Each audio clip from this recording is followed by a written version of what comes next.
Hello.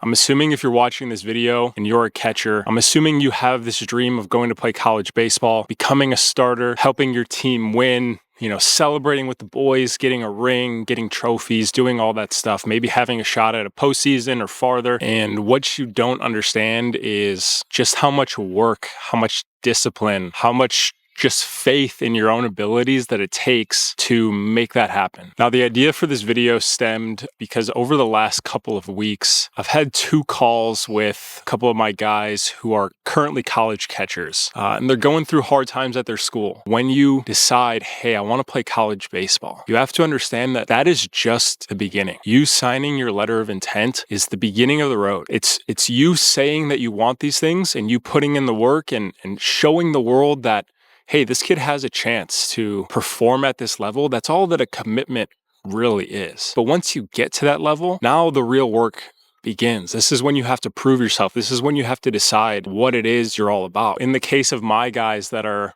having a hard time going through their college baseball season right now, they either feel like they're buried on a roster, they're not getting the opportunities that maybe they want. This has been my advice to them, and this is what you can take away from this video. The brutal truth is that the game does not owe you anything. Your coach does not owe you anything. Nobody owes you anything, right? So you don't deserve playing time, especially once you get into college. You don't deserve anything, right? You have to earn every single rep. You have to earn every single minute of playing time that you get. And then once you're on the field, you have to keep that responsibility. Whether you feel like it's unfair, whether you feel like you should be getting more opportunities, however you feel in these situations is valid, and maybe it's even justified, but it's not really going to help you to be upset or mad or angry unless you channel those emotions in the right way. So the advice that I've been giving to my guys is you have to understand that you need to be absolutely undeniable.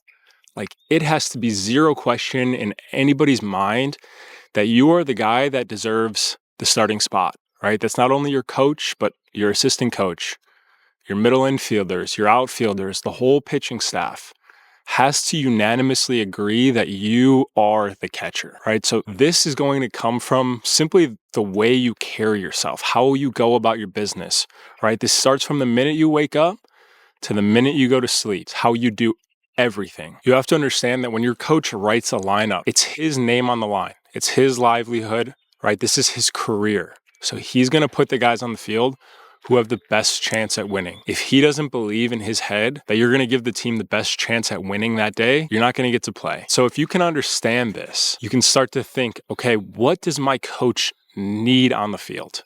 What kind of guy is my coach looking for to take this role over? Once you understand that really all that he wants to do is win, that's what he gets paid to do. Now you can adopt that personality with everything that you do. From the time you wake up, from the time you go to bed, you are a winner. Okay, what do winners do?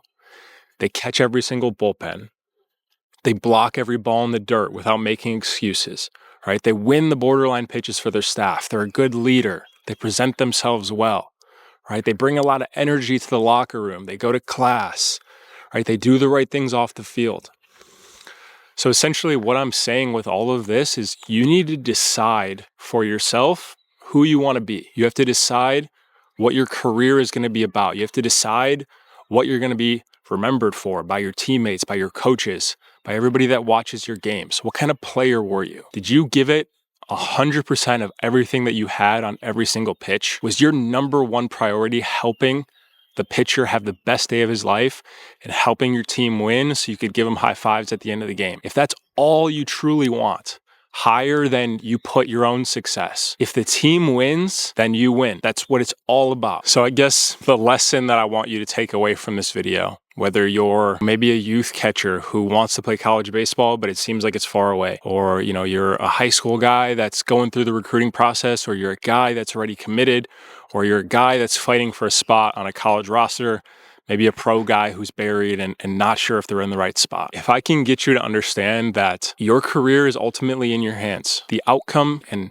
maybe you cannot control, how much your team wins. Maybe there's some things that are out of your control. 100% of what you can control is you. It's how you do everything. And I want you to really think about, the player you want to be remembered for. I want you to think about what you stand for. I want you to think about the energy that you bring to the locker room. I want you to think about, what do your teammates think about you? Do they think you're a good guy?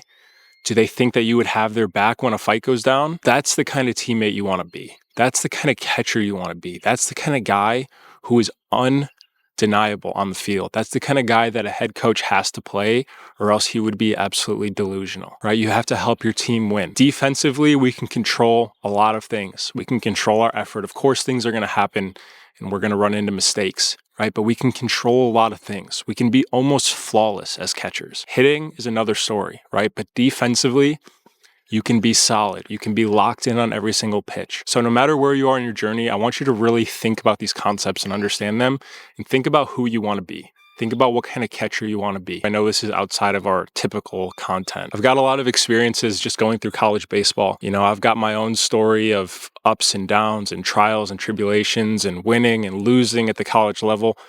Days where I thought I was going to quit, days where I was inches away from quitting.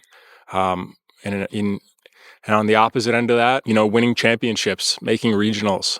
So I've been through both sides. If you like this video and you want to hear more, experience from myself, a former Division I catcher who, now coaches catchers, that's all I do. If you want more story times like this, leave a comment. Let me know you liked it. And if you have any questions or anything you want me to cover, go ahead and let me know.